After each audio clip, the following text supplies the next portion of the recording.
السلام علیکم ناظرین، دا اسپیشل میں آپ کو خوش آمدید کہتے ہیں. میں ہوں آپ کا میزبان مرزا صوبان بیگ.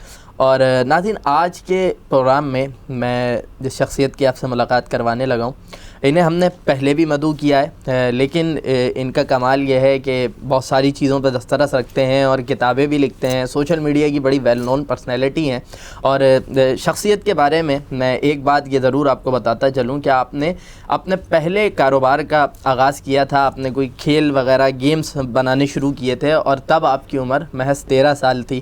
اس کے بعد وقت آگے بڑھا، آپ نے سپر ٹیکنالوجی کے نام سے اپنی ایک کمپنی کا آغاز کیا سن 1999 میں، اور اس وقت تقریباً 1000 سے زائد ٹیلی فون کمپنیوں کو آپ سافٹ ویئر فراہم کر رہی ہے. آپ کی کمپنی مختلف کتابوں کے مصنف ہیں، اور خصوصی طور پہ جو ہمارا آج کا پروگرام ہے یہ آپ کی کتاب ہی سے متعلق ہے. میرے پاس یہ کتاب بھی موجود ہے، آپ دیکھ سکتے ہیں، گپ شپ اس کا نام ہے، اور ریحان اللہ والا صاحب ہمارے مہمان ہیں. تو آئیے ان سے بات کرتے ہیں، ان سے جانتے ہیں کہ گپ شپ ہے کیا، کن مقاصد کو سامنے رکھ کر کتاب تحریر کی گئی ہے. السلام علیکم. السلام. خوش آمدید کہتے ہیں سب سے پہلے آپ کو پروگرام میں. شکریہ بلانے کے لیے. ریحان بھائی، یہ بتائیے گا کہ 13 سال کی عمر میں اپنا ایک پورا گیمز کا آپ نے وہ بنا دیا، ایک کاروبار شروع کر لیا، ممکن کیسے ہوا؟ 13 سال کی عمر میں بچے کھیل کو سمجھ نہیں پاتے، آپ نے کھیل بنانا شروع کر دیا.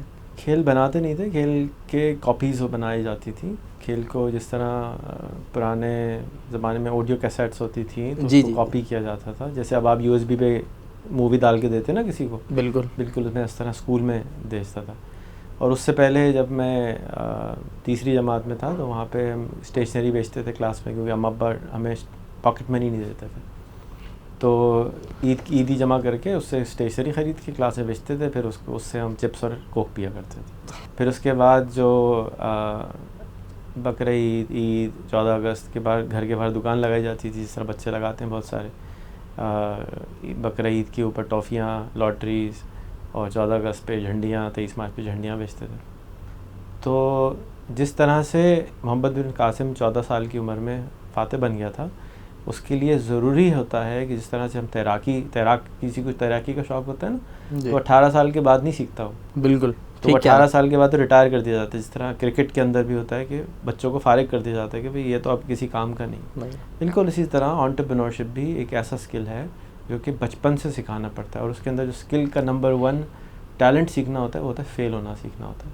کہ فیل کیسے کر کے دوبارہ ٹرائی کرنا، پھر دوبارہ ٹرائی کرنا، پھر چوتھی بار ٹرائی کرنا، مطلب گیو اپ نہیں کرنا. اور یہ مشکل اس لیے ہوتا ہے کیونکہ معاشرے کے اندر لوگ انگلیاں اٹھاتے ہیں کہ جی یہ کیا ہو گیا، دیکھو ہم نے کہا تھا فیل ہو گیا. تو یہ فیل ہونا سیکھنا ایک امپورٹنٹ کام ہے. اور اس کتاب کے اندر زیادہ تر اسی قسم کی میری زندگی کے اوپر میں نے ایک لیکچر دیا تھا. انفیکٹ راہ ٹی وی نے اس کو براڈ کاسٹ بھی کیا تھا، اور راہ ٹی وی کے ویڈیوز میں سے وہ بہت زیادہ چلنے والی ایک ویڈیوز ہے جس کے اندر اسی لیکچر کو ٹائپ کرا کے یہ کتاب تشکیل دی گئی، کیونکہ وہ بہت ساروں کی ڈیمانڈ تھی کہ بھئی ہمیں ذرا معلوم تو ہو کہ کیا کیا چیزیں ہیں. کتاب پہ میں آؤں گا، لیکن اس سے پہلے ایک سوال یہ بتائیے کہ آپ نے کوک کا تذکرہ کیا، ابھی بھی پیتا ہے؟ بہت کم. گپ شپ میں جس طرح آپ نے تذکرہ کیا کہ آپ کی زندگی پہ یہ لکھی گئی ہے یا آپ نے لکھی ہے، کن کن پہلوؤں کو شامل کیا ہے، یا مجموعی طور پر پوری زندگی آپ کی اس کتاب میں موجود ہے؟ جیسے میں نے کہا کہ 1 گھنٹے کا ایک لیکچر تھا، اور وہ ایک لیکچر میں دینے کے لیے گیا تھا کراچی یونیورسٹی. تو وہاں بچوں سے گپ شپ لگائی جا رہی تھی، اور میں کبھی بھی مجھے کوئی ایز اے گیسٹ اسپیکر بلاتا ہے تو میں کچھ پریپریشن کر کے نہیں جاتا، بلکہ گپ شپ ہی لگاتا ہوں وہاں جا کے. تو کہ بھئی وہ سوال کریں میں جواب دوں. تو میں وہاں گیا تو بہت زبردست قسم کے موٹیویشن اسپیکر بیٹھے ہوئے تھے جو انہوں نے مجھے بلایا تھا. میں نے کہا یار یہ ساری اچھی باتیں تو کر کے چلے گئے، میں کیا بات کروں؟ یہ تو کہانیاں سنا کے چلے گئے، بچے بڑے موٹیویٹڈ ہیں. کہتے ہیں انہوں نے دوسروں کی کہانیاں سنائی ہیں، یہ ریحان اللہ والا نہیں ہے، آپ اپنی کہانی سنائیے. یہ تو صرف دوسروں کی آئے کہانی سنا، انہوں نے زندگی میں کچھ کیا نہیں، دوسروں کی کہانیاں سنا کے چلے گئے. اب آپ اپنی کہانی سنائیے، آپ نے کیسے کہانی اپنی کری زندگی؟ تو وہ بات مجھے سمجھ میں آئی، اور میں نے تھوڑی سی اپنی کہانی سنائی، گھر کے واقعات سنائے. اور مقصد جو اس وقت میں جس پروجیکٹ پہ کام کر رہا تھا اس میں لوگوں کو کاروبار کی طرف راغب کرنے کا کام تھا، سکھانے کا کام تھا. اور اسی کے گرد یہ گھوم رہا تھا کہ ہم $100 بزنسز بنا رہے تھے، لوگوں کو سکھا رہے تھے کہ $100 سے اپنا بزنس شروع کرو 10,000 روپے سے. تو اسی کے گرد یہ کتاب گھوم رہی ہے، اور یہ انسپائر کرنے کے لیے ہے، موٹیویٹ کرنے کے لیے ہے کہ آپ اپنے چاروں طرف جو مسائل ہیں ان کو انٹرپرینورشپ کے ذریعے حل کر سکتے ہیں.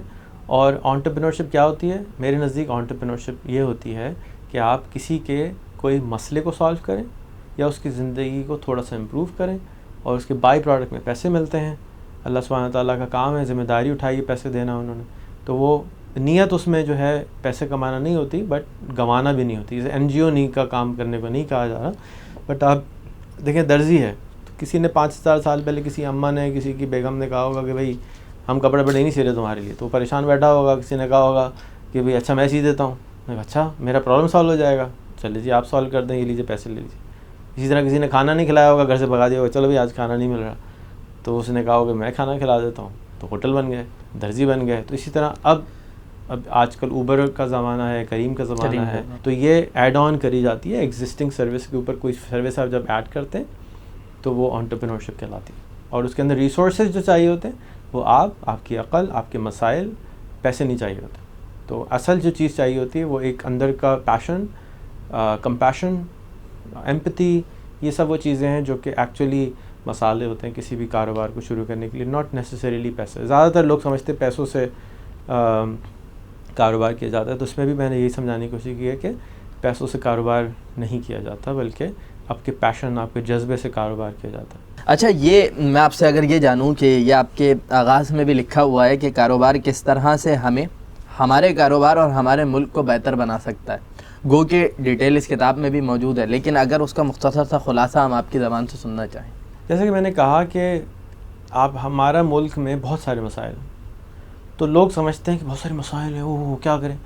تو انٹرپرینور کہتے ہیں واو بہت سارے مسائل ہیں، دیٹ مینس کہ بہت ساری اپارچونیٹیز. اب ان کو حل کرتے ہیں، ہم ان کو حل کریں گے. جو بھی حل کرے گا وہ پیسے کمائے گا.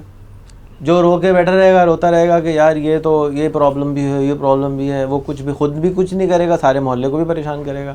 اور جو کہے گا کہ یہ پرابلم ہے، او مائی گاڈ امیزنگ، میں اس کو سالو کرتا ہوں، وہ پیسے کمائے گا. تو یہ اس مسئلے کا حل ہو گیا، مسئلے کا حل بھی ہو گیا اور پیسے بھی کما لیا. وہی بات آپ کی کہ کسی کے معاملے کو سالو کرنے کے نتیجے میں اس کی مدد بھی ہو رہی ہے اور اس کے نتیجے میں آپ کچھ حاصل بھی کر رہے ہیں. اگر میں آپ سے یہ کہوں کہ یہ جو کتاب آپ کی ہے جس میں آپ کی لائف کے اوپر آپ کے لیکچر کے جو تحریر کیا گیا ہے، یہ آپ کیا سمجھتے ہیں کہ جو پاکستان کی موجودہ جو نوجوان جو نسل ہے انہیں کس حد تک ان کے لیے لازم ہے زندگی میں کامیاب ہونے کے لیے کہ وہ اس کا مطالعہ کریں؟ دیکھیں کوئی بھی چیز لازم نہیں ہوتی، یہ تو انسان کے اندر سے ہر چیز کرنے کا اگر کوئی اندر سے تہیہ کیا ہوا ہوتا ہے تو وہ کر لیتا ہے. کسی بھی انسپائر کرنے والے کا، مینٹر کا کام یہ ہوتا ہے کہ وہ اس کو اگر وہ سوئمنگ کرنا چاہتا ہے تو اس کو پانی میں ہاتھ پکڑ کے ساتھ کود جاتا ہے. تو اس کسی کی کہانی یا بایوگرافیز پڑھنے سے فائدہ، ان کے تجربے کو سننے سے فائدہ یہ ہوتا ہے کہ آپ کو ٹپس مل جاتی ہیں کہ انہوں نے اس موقع پر کیا کیا تھا، انہوں نے اس موقع پر کیا کیا تھا، تو میں بھی یہ ٹرائی کر لیتا ہوں. لیکن ایکچولی جرنی اس کا اپنا ہوتا ہے. ہر کاروباری جو بھی کاروبار کرے گا، مثال کے طور پہ آپ شادی کریں گے تو آپ شادی کریں گے تو کسی سے پوچھیں گے دوستوں سے کہ یار کیا یہ جو مسائل آ رہے ہیں، پھر بچے پیدا ہوں گے، یہ مسائل آ رہے ہیں، تو مسائل وہ حل نہیں کر کے دیتا بٹ وہ انسپائر کرتا ہے، کہ گائیڈ کرتا ہے کہ جی دیکھو اس طرح سے مسئلے آئے تھے تو ہم نے یہ کیا تھا. اب ہر ایک کی بیوی الگ ہوتی ہے، ہر ایک کا بچہ الگ ہوتا ہے. اب یہ تو نہیں نا وہی ویلیو سسٹم اس کے اوپر امپوز کیا جائے. تو ہر کاروبار بھی الگ ہوتا ہے، تو ہر ایک کی زندگی بھی الگ ہوتی ہے، ہر ایک کے سرکمسٹانسز بھی الگ ہوتے ہیں.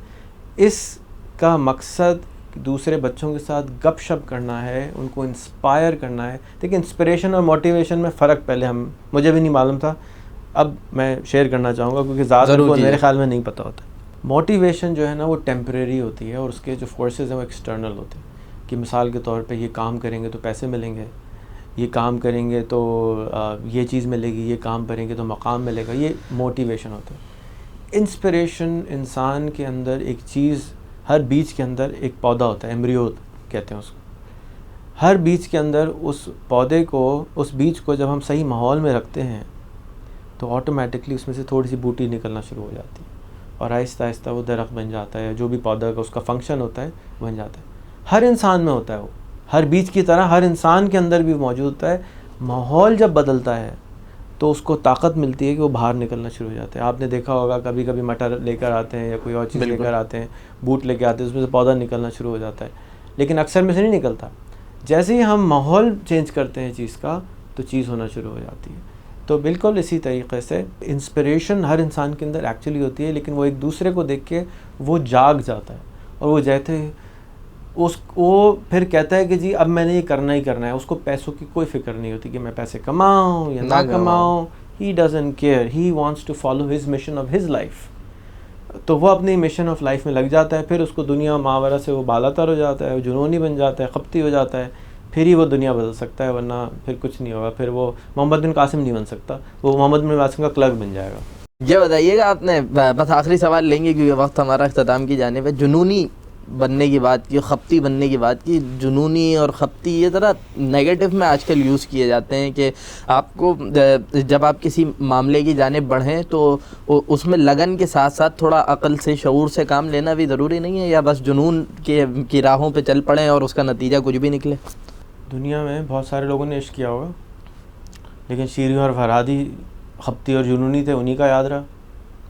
تو جب تک خپتی اور جنونی نہیں بنیں گے, اپنے عشق میں مبتلا نہیں ہوں گے, اپنے کام کے عشق میں مبتلا نہیں ہوں گے, تو وہ میرا یہ خیال کہ اچیو کر سکتے. تو آپ نے بھی اگر کچھ حاصل کرنا ہے تو ریحان بھائی کے مطابق کہ جناب آپ کو اس کام سے بہت زیادہ عشق اور جنون کی حد تک عشق ہونا چاہیے اور اس راہوں پہ چل پڑنا چاہیے, تو نتیجتاً کامیابی آپ کی ہمرقاب ہو جاتی ہے. اور اگر آپ بھی کسی پریشانی کا شکار ہیں, کوئی انسپریشن چاہتے ہیں یا موٹیویشن چاہتے ہیں, تو آپ اس کتاب کا گپ شپ کا مطالعہ ضرور کیجیے, اور اس سے یقیناً آپ کی زندگی میں بہت ساری تبدیلیاں بھی رونما ہو سکتی ہیں. صرف ریحان بھائی کی طرح نہیں, جو ہمارے دوسرے ساتھی بیٹھے ہیں مرزا صاحب, وہ خود بھی جنونی اور خپتی ہیں اپنے معاملے کے اندر. ان کو کس چیز کا خپت ہے؟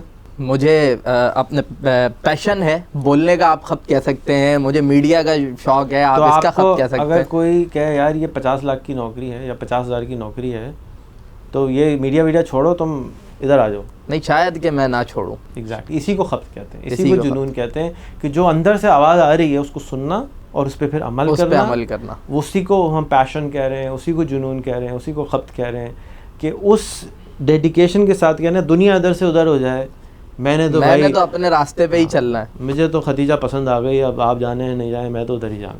بہت شکریہ ریحان بھائی پروگرام میں آنے کے لیے, اور بالکل اپنے پسند ناپسند کا خیال رکھتے ہوئے آگے بڑھیں. کامیابی انشاءاللہ آپ کے ہمراہ ہوگی. یہاں سے پروگرام کا وقت پہنچتا ہے اپنے اختتام کو. پھر کسی نئے موضوع کو لے کر, نئے مہمان کو لے کر آپ کے درمیان حاضر ہوں گے. تب تک اپنا بہت خیال رکھیے گا. اللہ نگہبان.